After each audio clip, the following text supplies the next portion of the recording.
eu não sei se já aconteceu com você um fenômeno, no mínimo, interessante.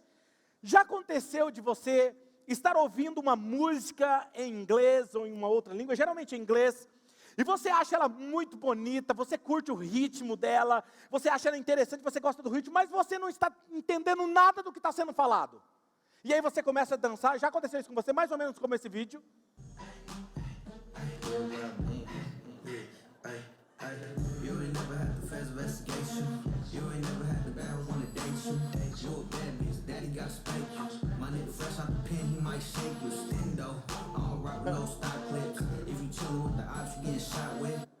Fala a verdade aí, levanta a mão, quem faz isso? Pronto, quem mentiu, Jesus está te vendo. Inclusive quando você está sozinho. Que é as melhores partes, não é verdade? Você dança, às vezes você pega o shampoo ou o creme, faz de microfone, faz aquela entonação da voz e fala assim para si mesmo, eu acho que eu vou fazer audição para entrar no louvor. Não é? Sabe, você finge que você está cantando, você não entende nada, mas, né? Afinal de contas, e quando você assiste um filme em uma outra língua e você só entende se você coloca a legenda. Sabe, a questão é que para se aprender um outro idioma, é necessário um processo de aprendizado. Diga comigo, processo de aprendizado. Ou você nasceu escutando aquela língua, então é natural que você aprenda, ou você precisa entrar num processo de aprendizado, de estudar aquele idioma. E quando você começa esse processo de aprendizado para aprender esse outro idioma, você precisa seguir muitos passos, e um deles é aprender a ficar mais em silêncio. Porque você precisa treinar a sua audição para ouvir mais palavras, pronúncias, sotaque e assim por diante. E se você não se dedica a ficar em silêncio, você não desenvolve essa habilidade de escutar, de entender. É um esforço mental muito grande e precisa de muita coragem para você começar a se arriscar a falar o que você está ouvindo. Eu não sei se aconteceu já isso com você, mas quando eu comecei a aprender inglês, não falo perfeitamente inglês, óbvio, mas e para se arriscar a falar? Perde alguém que entende. Não é? Você tem que ter coragem para se arriscar. Agora imagina comigo, se temos essa dificuldade com qualquer idioma, imagina a dificuldade que temos para aprender a ouvir a voz de Deus. Quem está me entendendo onde eu quero chegar? Quem aqui, se eu colocasse um pregador hoje, seja sincero, para pregar em inglês, sem tradutor, entenderia? Levanta a mão. Pronto, temos só. Olha aí, ó, muito bom, temos aí algumas pessoas. Quem não entenderia, levanta a mão, assume. Pronto. O fato de você não entender o que o pastor está pregando em inglês, não quer dizer que outra pessoa não entenda claramente o que está sendo dito. Muitas vezes nós somos tendenciosos a dizer assim, se Deus não fala comigo, Deus não fala com mais ninguém. Se Deus não fala desse jeito comigo, eu não acredito que Ele fale com pessoa desse jeito também. Quem está me entendendo? Porque nós temos essa dificuldade, ok? Agora veja, eu lembro quando eu fui, a primeira vez eu fui com uns amigos, e estava em um lugar e estava uma pessoa pregando em inglês. E ele começou a falar em inglês, e o meu amigo do lado, eu não sabia que ele sabia falar inglês. Ele começou a falar assim, uau! Yes! Eu olhei para ele e falei, rapaz, que espírito te possuiu? Porque eu não estou entendendo nada. Mas, o fato de eu não entender não queria dizer que ele não estava entendendo. Mas ele havia se dedicado a ficar em silêncio, a ouvir e treinar o seu ouvido. Então nós somos tendenciosos a acreditar que se eu não entendo, o outro também não entende. Um exemplo é Paulo. Paulo, antes de ser Paulo, era Saulo, obviamente ele estava fazendo uma perseguição aos cristãos, ele estava a caminho de Damasco, e o que acontece? Deus aparece para ele e fala, Saulo, Saulo, por que você me persegue? E sabe o que é interessante? Ele fica cego, ele tem uma experiência com Jesus ali, ele tem a sua vida transformada. A Bíblia diz que os homens que estavam com ele não ouviram. Mas o fato das pessoas que estavam em volta dele não ouvir, não quer dizer que ele não teve uma experiência genuína com Jesus. Uou! Sabe o que acontece? Muitas vezes a gente julga a experiência do outro baseado em nossa incredulidade. Ou julgamos o outro no nível da jornada que ele está, ok? E não podemos. Agora veja o seguinte, existem coisas que você só consegue ver, escutar e experimentar se você acreditar. Você precisa acreditar. Então, uma das coisas que eu comecei a treinar a mim mesmo foi, eu aprendi dessa forma. O que eu falava? Quando eu comecei a buscar intimidade com Deus, eu não tinha a audição aguçada para ouvir a voz de Deus. Então o que eu declarava para mim mesmo? Eu amo ouvir a voz de Deus. Eu amo ouvir a voz de Deus. Eu tenho meu ouvido sensível à voz de Deus. Eu declarava isso para mim. Porque eu precisei crer que Deus falava comigo para eu poder experimentar essa voz. Agora veja, qual é o grande problema? Nós estamos pregando uma série de proibida a entrada de pessoas perfeitas. E o que é um mito que às vezes eu quero quebrar um paradigma aqui. As pessoas dizem o seguinte, eu gostaria muito, pastor, de ouvir a voz de Deus, mas eu não ouço por causa dos meus pecados. E muita gente acredita nisso. Deixa eu te falar uma coisa. O pecado, ele entorpece e obscurece o nosso entendimento, dificultando ouvir a voz de Deus. Mas isso não quer dizer que Deus não fale com você. Duas situações só para resolver esse mito na sua cabeça. Quando Adão pecou, quem foi que falou com ele? Então Deus fala com o pecador. Segunda verdade, o Espírito Santo é aquele que convence o homem da santidade, não, do pecado, ou seja, ele está no pecado e o Espírito Santo fala com ele. Quem está entendendo? Então, a partir de hoje você vai declarar, eu sou sensível à voz de Deus. Eu sou sensível à voz de Deus. Diga isso, eu sou sensível à voz de Deus. Por isso que o título da mensagem de hoje é Discernindo a Voz de Deus. Como seus pastores, nós temos o compromisso, e faz parte da visão da Oxygen, de ter a nossa igreja pastoreada pelo Supremo Pastor Espírito Santo. E é a nossa responsabilidade ouvir a direção dele para cada situação da nossa igreja. Se ele falar faz isso, nós vamos fazer. Se ele falar canta essa música, vamos cantar. Por exemplo, essa música que nós cantamos hoje, Vim para Adorar-te, foi ele que pediu. Vocês perceberam que a igreja já estava na atmosfera, mas quando entrou ela, vocês perceberam o que aconteceu? Quando obedecemos a sua voz, ele se manifesta.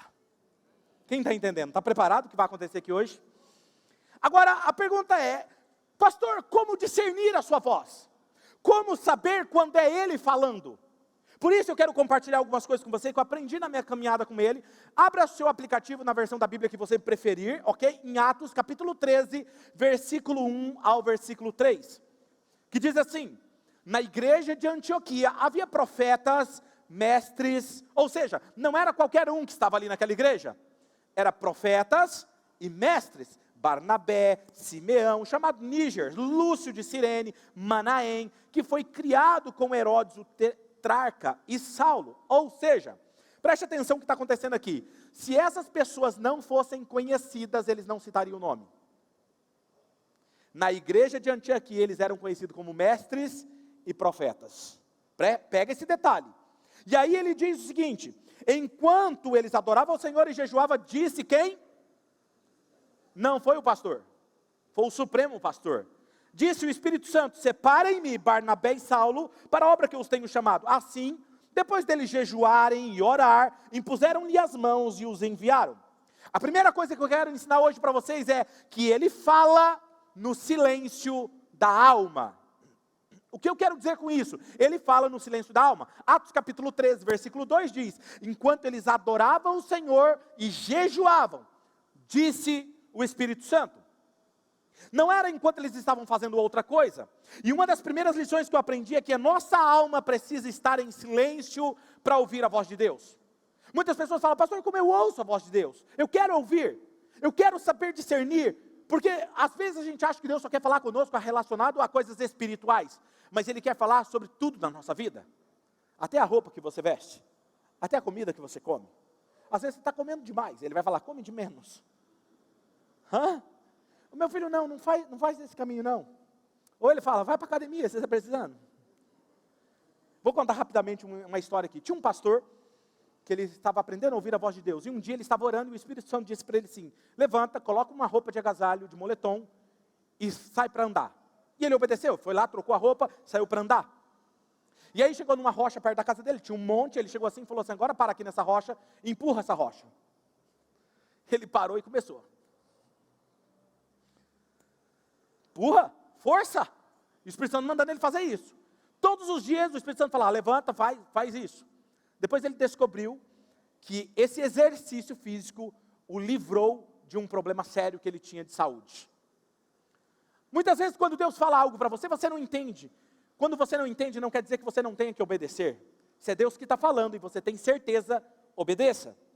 Agora veja o seguinte, a igreja antigamente ela era perseguida por leões, imperadores, soldados, e hoje o que impede o movimento vivo da igreja são as distrações do dia a dia. São as notificações, são as notícias do dia a dia.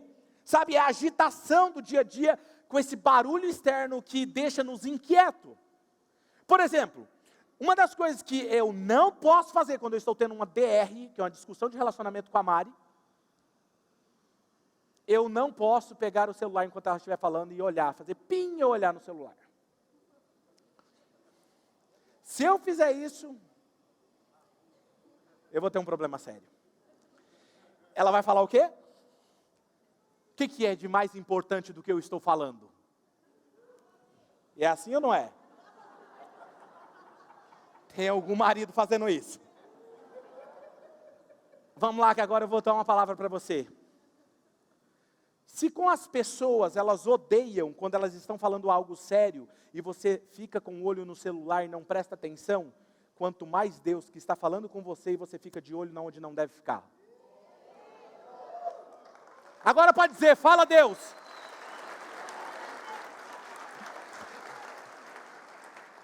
Quem está me entendendo? A nossa alma, ela vive mergulhada em um misto de emoções que atrai a nossa atenção. Notícias de última hora, a última postagem, a última curtida nas redes sociais, programas, trabalho árduo, relacionamento, a busca pelo dinheiro, tudo aquilo que nós queremos, nós vamos atrás. Nós estamos sempre em busca de respostas, estamos agitados, estamos com a alma inquieta, pois estamos constantemente buscando resolver conflitos internos e externos. E nós ficamos com a alma agitada, queremos resolver, queremos ter respostas. E qual é o problema dessa inquietação? A alma inquieta é resultado de sentimento de estar sozinho. Como assim, pastor? Salmo 42, versículo 5, o salmista diz o seguinte: por que você está assim tão triste, ó minha alma? Por que você está assim tão perturbada dentro de mim? Alguém aqui já sentiu que a sua alma fica inquieta às vezes? Seja sincero, eu me sinto assim às vezes. Ok, muito bem, achei que eu era o único pecador aqui. Sabe, às vezes você se sente, ele está dizendo, por que você se sente assim tão perturbada, agitada dentro de mim? Põe a sua esperança em Deus, pois ainda o louvarei, Ele é o meu Salvador. Por que a alma do salmista estava agitada? Versículos anteriores ele vai nos dizer. Olha só, Salmo 42, versículo 3, a parte B e o 4a. Pois me pergunta o tempo todo. O que as pessoas estavam perguntando para ele? Onde está o seu Deus? Quando eu me lembro dessas coisas, eu choro angustiado. Alma inquieta é sentimento de solidão. É quando você se sente inquieto porque você não vê que alguém está ali por você. Forte, vou mexer com vocês, fique tranquilo.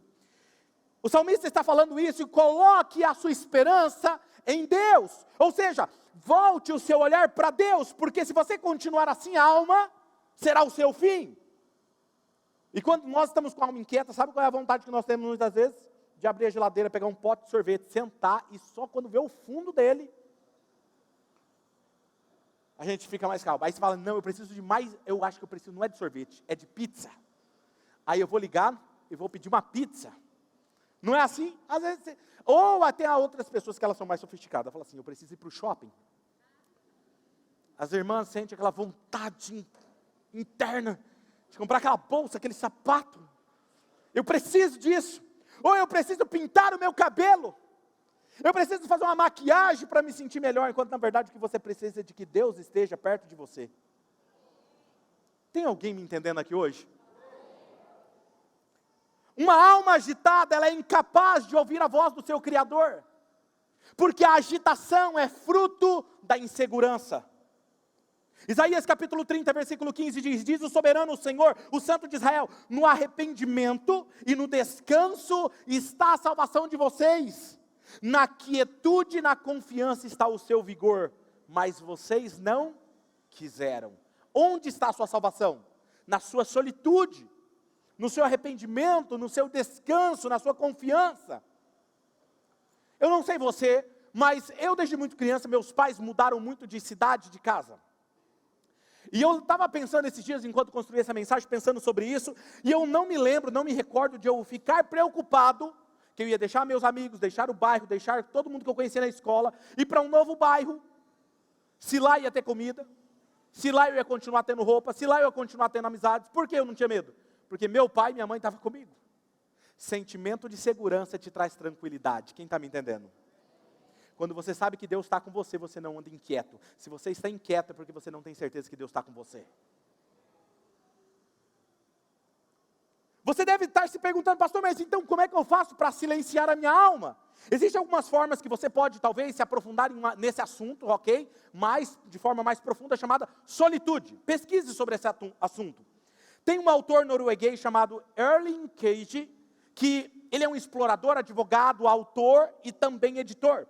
Ele é mais conhecido por ser o primeiro homem a viajar sozinho para os 3 polos da Terra: o Polo Norte, o Polo Sul e também o pico do Monte Everest. Ele escreveu um livro sobre esse assunto chamado Silêncio na Era do Ruído. Eu recomendo para vocês lerem. Recentemente também tem surgido um movimento nas redes sociais chamado Silent Walking, ou seja, caminhar sozinho, sem celular, sem AirPod, sem música, sem barulho, simplesmente você e você. Porque a ciência tem provado que estar sozinho, quieto no mundo de barulho, traz benefícios para o seu corpo físico. Mas, olhando para o texto em que nós lemos aqui no início, ele nos diz que, eles citam 2 coisas que silenciam a alma: jejum e adoração. Atos capítulo 13, versículo 2 diz o quê? Enquanto eles faziam o quê? Adoravam e jejuavam, disse o Espírito Santo. Agora, preste atenção, por que isso silencia a alma? Porque a adoração tira o foco das circunstâncias e foca no Criador. Você sabe, existe um poder na adoração, e se você soubesse isso, você usaria ela mais. Porque tudo que você coloca o seu foco, potencializa. Se você coloca o seu foco no problema, ele vai potencializar. Você vai ter mais daquilo. Se você foca na escassez, você terá mais daquilo. Se você foca naquilo, vai aumentar e sua alma vai ficar inquieta. Mas quando você tira um tempo para adorar a Deus, a sua atenção sai dessa esfera física e entra na adoração do mundo espiritual, alinhando o seu coração com a frequência do céu, e o que está no céu se manifesta aqui agora. E quando você sai desse tempo de adoração, você sai descoberto uma coisa: Deus, o meu Criador, é maior do que qualquer um desses problemas. A adoração é capaz de te fazer experimentar a plena paz em meio a um turbilhão. Pois quando nós adoramos, percebemos que o Criador é muito maior do que qualquer circunstância ou desafio que nós podemos enfrentar. Quando voltamos da adoração, nós voltamos seguros de que o Pai está comigo. O jejum, ele é outra forma de silenciar também os ruídos. Porque o jejum, ele silencia porque ele mortifica a sua carne, e ele aguça os sentidos espirituais, te deixando mais sensível à presença de Deus. Quando você adora e quando você jejua. Tem um livro que eu quero recomendar para vocês, amo recomendar livros que eu já li, muito bom, chama Praticando a Presença de Deus. Ele vai te ensinar de forma prática como você fazer isso, ok? Na prática do jejum, você silencia as vozes externas e deixa sensível à voz do Espírito Santo. Eu lembro uma das coisas que me marcou demais, uma vez eu era pastor de jovens, e nós estávamos para fazer um acampamento, estávamos trazendo uma pastora de fora, famosa, e nós tínhamos gastos, porque você tem que pagar chácara antecipado, um monte de coisa, e eu lembro, não sei se o Vini já era dessa época do acampamento, era, Vini? E o que aconteceu é que realmente, estava na gandaia ainda, né, meu filho? Jesus é bom, acredita, Jesus é bom. Olha só, eu estava preocupado porque não tinha inscrição. Poucos jovens tinham se inscrito. E as contas estavam tendo que pagar, e ninguém fazia as inscrições para pagar. Aí o pastor falou assim, olha, não sei o que você vai fazer, mas você tem um prazo de 1 semana para resolver isso. Eu falei, meu Deus do céu, o que eu tenho que fazer? Orar. Fui orar. Deus, o que eu faço? Aí Deus falou assim para mim, pega uma cartolina, compra uma cartolina, um cartaz e faz um cartaz. E escreve assim, inscrições aqui, coloca uma seta para baixo, na entrada da igreja, no hall de entrada, você vai colocar uma mesa, uma cadeira, e você vai colocar bem na entrada, em cima, no vidro, assim, para as pessoas passarem e ver. Elas não podem fazer inscrição na entrada. Quando estiver acabando, você estiver fazendo um apelo, os jovens mudam a mesa e o cartaz para dentro da igreja, e coloca dentro da igreja. Cartaz, cartolina, pincel, época de... Aí fui falar com a minha liderança falou assim, mas pastor, não pode ser um vídeo? Não pode ser uma chamada no Facebook, o senhor falando, acho que é melhor do que cartaz, cartolina, na era que nós estamos. Falei, minha filha, eu não sei, Deus mandou fazer isso, eu vou fazer isso. Fizemos. Eu não sei se vocês lembram disso, mas aí o que aconteceu? No mesmo dia, lotou 350 inscrições e ficou fila de espera, mais de 100 esperando. A pergunta, você vai falar assim, pastor, foi o cartaz? Óbvio que não. Foi o fato de obedecer a Deus que gera resultados extraordinários. Quem está entendendo? É obedecer, é obediência, esse é o segredo. Então veja, a segunda coisa, ele fala em lugares inóspitos. O que é um lugar inóspito? São lugares desconfortáveis, ambientes onde ninguém quer estar ou viver. Embora são situações e circunstâncias adversas, extremas, que nenhum ser humano gosta de estar, esses lugares se tornam especiais quando Deus está com você. Vou te dar um exemplo. Salmo 23, versículo 4 diz o que? Todo mundo conhece, mas nunca talvez parou para pensar nisso. Vamos ler juntos? 1, 2, 3. Mesmo quando pelo vale de trevas e morte, não temerei perigo algum.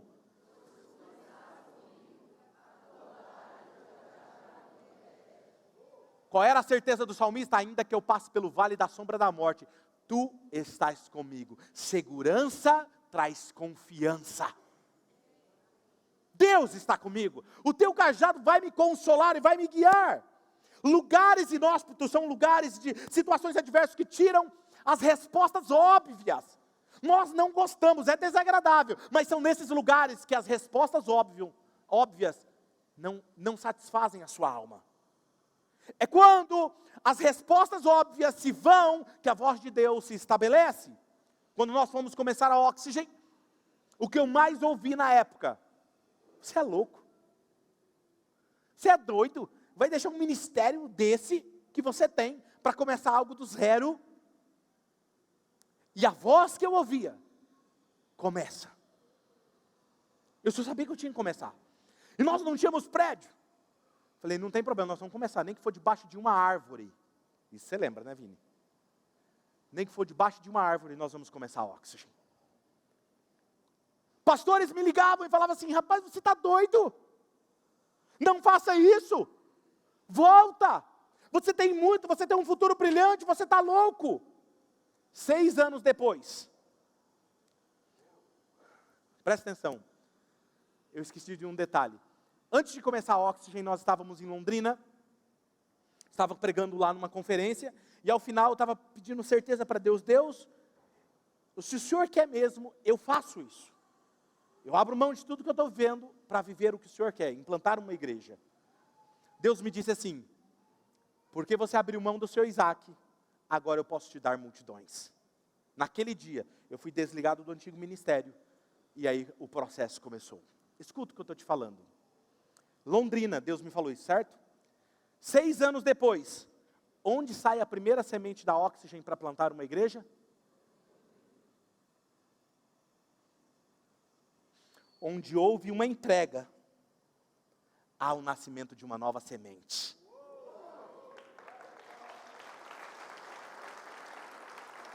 Aí você deve estar se perguntando, pastor, o senhor é intencional, o senhor fez isso pensando nisso? Não, Deus me falou isso hoje de manhã. Eu não tinha percebido isso. Ele me disse essa manhã.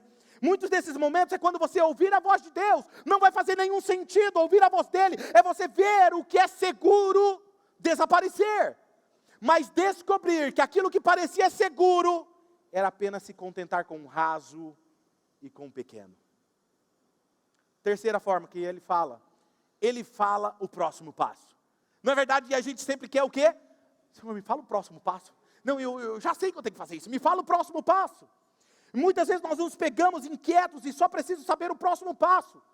E nós ficamos inquietos em busca disso, nós não queremos ficar com aquele sentimento de insegurança, não queremos ficar em lugares inóspitos, nós queremos buscar o próximo passo. E quando estamos assim, às vezes nós falamos assim, não, por que Deus não fala tudo certinho? Na verdade, quando você fala, você quer que Deus fala tudo certinho, é porque você quer que Ele te fala tudo o que Ele vai fazer. Mas se Ele falar tudo, e já mostrar tudo, não é por fé que você vai caminhar. Não é por confiança. Quem está me entendendo?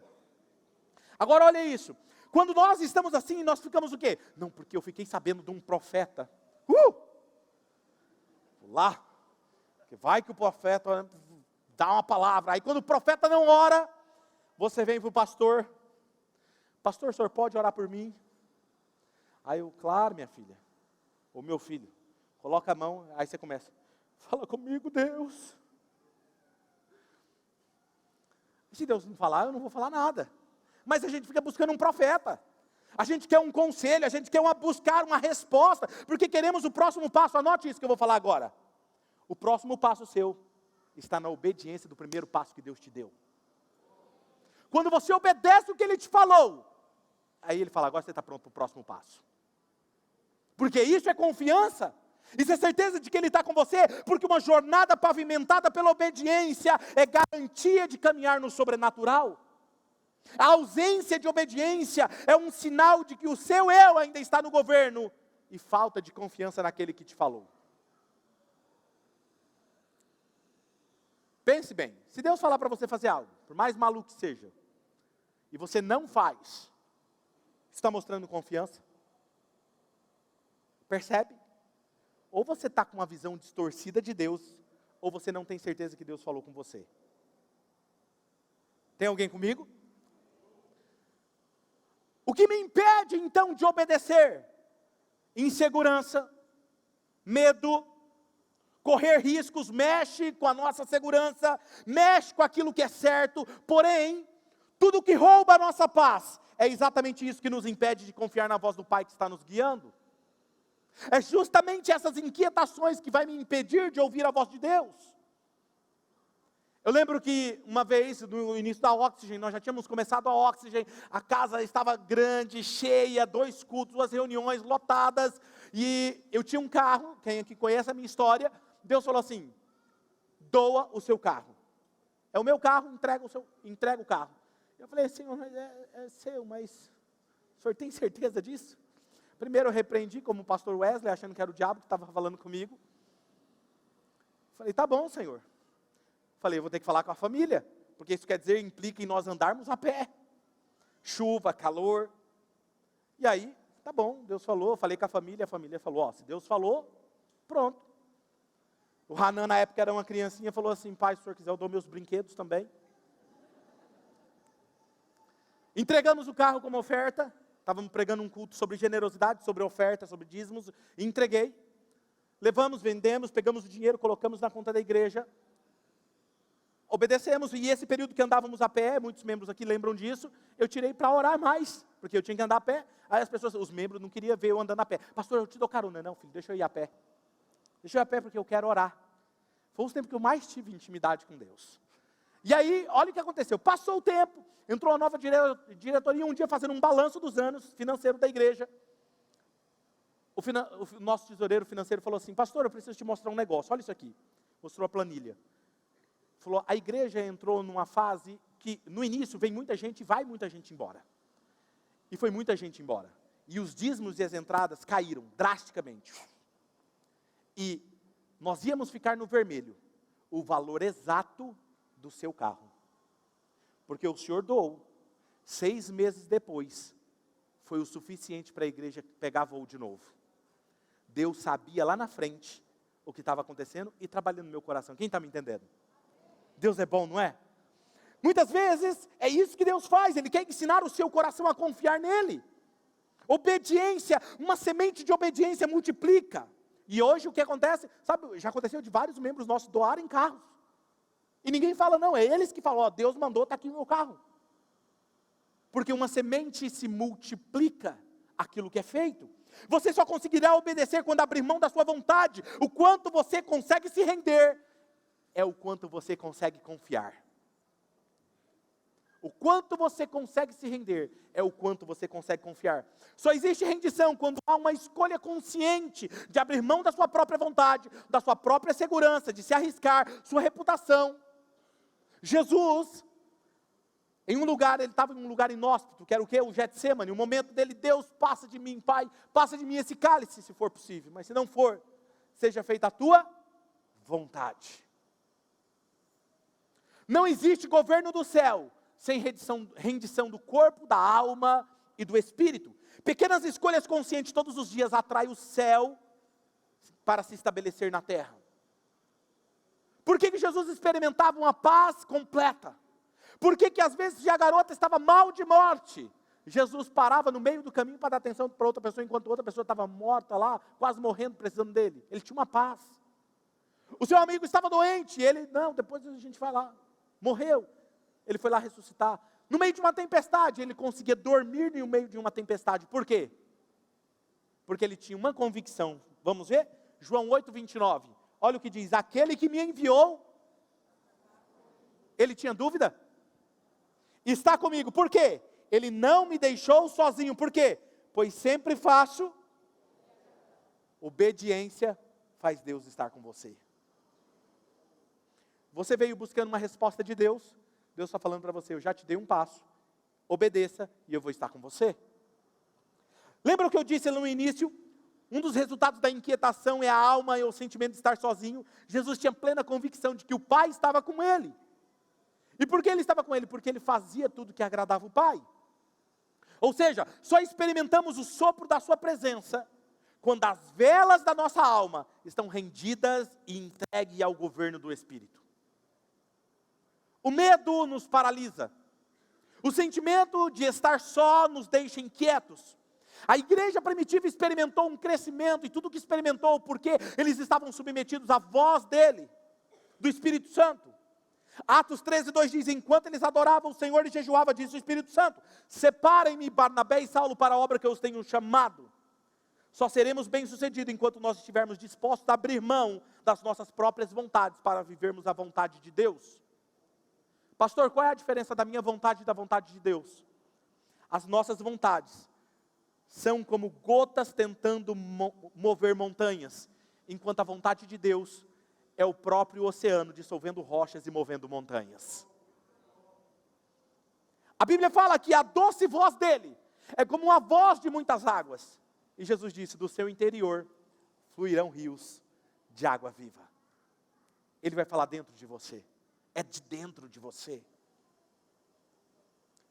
Uma das coisas que eu procuro fazer quando eu quero ouvir a voz de Deus, eu tiro um período de oração em línguas. Quem aqui ora em línguas? Levanta a mão. Pronto. Isso. Quem não ora, pode orar, viu? A gente ora para que o Espírito Santo te dê esse dom de línguas. Quando você ora em línguas, ele abre um espaço no seu espírito para que flua a voz de Deus no seu interior. Isso é um assunto para uma pregação de um outro momento. Mas é uma estratégia. Use isso. Primeira vez que eu ouvi a voz de Deus, eu estava no meu quarto, e eu estava cantando essa canção, Vim para adorar-te. Eu lembro que eu estava passando um momento muito difícil na minha vida, e eu tinha orado bastante, estava cansado de buscar uma direção, e quando eu vi que eu não ia ter mais aquela resposta, eu falei assim: Senhor, eu me rendo. Independente do que for acontecer, o Senhor é Deus, e eu vou te adorar. E eu lembro que eu estava no meu quarto sozinho, levantei as minhas mãos e comecei a cantar. És totalmente amado. Vim para prostrar-me, vim para dizer que és meu Deus. Levante as suas mãos, adore És Ele. totalmente amável, totalmente digno, tão maravilhoso para mim. daquela adoração, Ele abriu a minha visão espiritual, os meus sentidos. E quando Ele falou, a tempestade que estava no meu interior foi silenciada. Ser guiado pelo Espírito Santo é estar disposto a caminhar por caminhos inusitados, fazer coisas que não faz sentido. Eu estava em Londrina também pregando num congresso, e no meio da pregação eu estava fazendo o meu esboço em casa, e o Espírito Santo falou assim: escreve que a minha voz, ela vem como um trovão, e quando ela vem como um trovão, eu invado o espaço físico e mudo a matéria. Eu escrevi exatamente, eu escrevo tudo que eu falo. E eu estava no meio da pregação, empolgado, a igreja lotada. De repente eu falei assim: a voz dele, quando ele vem se manifesta, é uma voz como de trovão. Quando eu fiz isso, parecia Hollywood. Deu um trovão na cidade inteira, apagou todas as luzes e energia. Na hora a igreja gritou e entrou em pranto. Eu estava numa igreja presbiteriana, para você ter uma noção. Começaram a chorar, todo mundo se jogou no chão, começou a chorar, porque era visível a presença de Deus naquele lugar. Aí a energia voltou só dentro do prédio, e não tinha gerador. E na cidade inteira apagada. A igreja entrou num mover sobrenatural. O casal, que hoje é membro da nossa igreja, estava nesse dia. Noé foi taxado como louco em construir uma embarcação onde não era possível nadar em águas profundas, nem navegar em águas profundas. Abraão foi chamado de louco. Se ele abrisse a boca e falasse que Deus tinha mandado tirar o seu filho, ele ia ser chamado interna, porque esse aí está doido.